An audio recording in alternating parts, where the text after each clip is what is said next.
Far away from the battlefield, Lin Zichen is celebrating a major success of his own. Sweating from hard work, he finally manages to open the special energy point in his brain. Shen Qinghan interrupts him with a tease, asking if his big smile means he finally did it. He laughs and asks if she managed to open hers as well. With a proud lie, Shen Qinghan claims she actually beat him to it by 10 whole minutes. She asks him to admit how amazing she is, and Lin Zichen smiles, happily praising his highly talented girlfriend. Her playful mood disappears as she sits up straight, staring right into his eyes with a very serious face. She tells him that she has an important question to ask. She mentions the tough energy training sessions he did with their beautiful master. Wearing a sweet but scary smile, she asks him exactly what Qi Qingmo's chest felt like during those moments.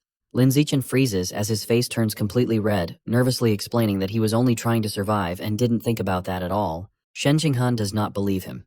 She pouts, crosses her arms, and calls him a liar, saying he has been close to her for days and must know her size by now. Panicked, Zichen waves his hands, explaining that the dangerous energy made his hands feel like they were on fire, so he couldn't feel anything else anyway. She narrows her eyes, wanting to know if he is really telling the truth.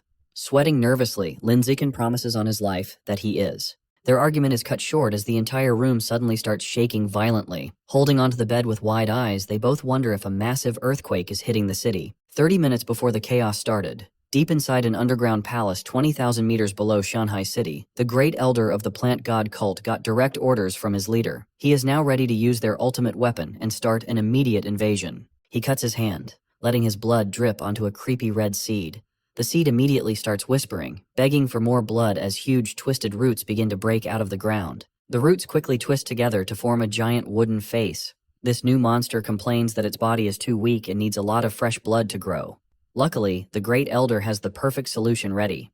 1,000 giant mutant rats to feed it. A massive army of mutant rats is released, running straight toward the hungry roots in a wild stampede. The roots strike right away, stabbing the beasts in a bloody frenzy. The giant face watches the slaughter and says it wants to grow its body into a massive 1,000-meter-tall tree. By feeding on all this blood, the monster plans to plant itself deep into the ground and completely control everything within a 10-mile area. Suddenly, the ground shakes, cutting Lin Zichen and Shen Qinghan's playful argument short. They look out the window in shock as they realize this is real. The plant god cult has officially attacked Shanghai City, and their giant wooden monster is already standing tall over the ruins. To make matters worse, a familiar and deadly foe has joined the fray. Floating high above the crumbling city is the nine-tailed demon fox, mockingly asking her little bed slave if he can still resist her illusions. She is incredibly strong, being an advanced Tier 9 master. In the middle of all the destruction, the sound of crying catches the nine-tailed demon fox's attention.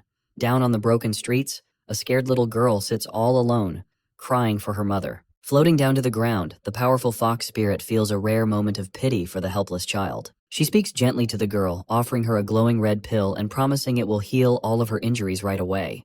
The crying girl swallows the medicine, and a burst of glowing protective runes immediately swirls around her, knitting her wounds back together in seconds. But this act of kindness angers the giant tree monster in the background. The massive face angrily reminds her that they came to conquer Earth, which means they should be killing humans, not saving them. The nine-tailed demon fox does not care at all. She crosses her arms and tells him off, explaining that she has no interest in conquering Earth. She only used their portal to find her favorite human. She reminds the tree god that her home, Qingchu Mountain, is neutral and does not want to take over anything. To prove it, she activates a huge, glowing magic circle on the street, lifting cars and innocent people to teleport them safely away from the battlefield. Inside the apartment, Lin Zichen watches the giant tree monster stand over the city. He realizes that since all of Earth's strongest protectors are busy fighting elsewhere, nobody is coming to save them. It is up to them to stop this disaster. Suddenly, Shen Qinghan waves her phone and warns him that Shanghai University has just sent out an emergency alert. Looking at the screen, they read an urgent order saying that any student who is at least Tier 5 must immediately go to the school gym to help save the city. The university is very serious, threatening to expel students or even send them to prison if they try to run away. Realizing they have no choice and that the situation is much worse than they thought, Lin Zichen and Shen Qinghan grab their gear and head straight for the gym.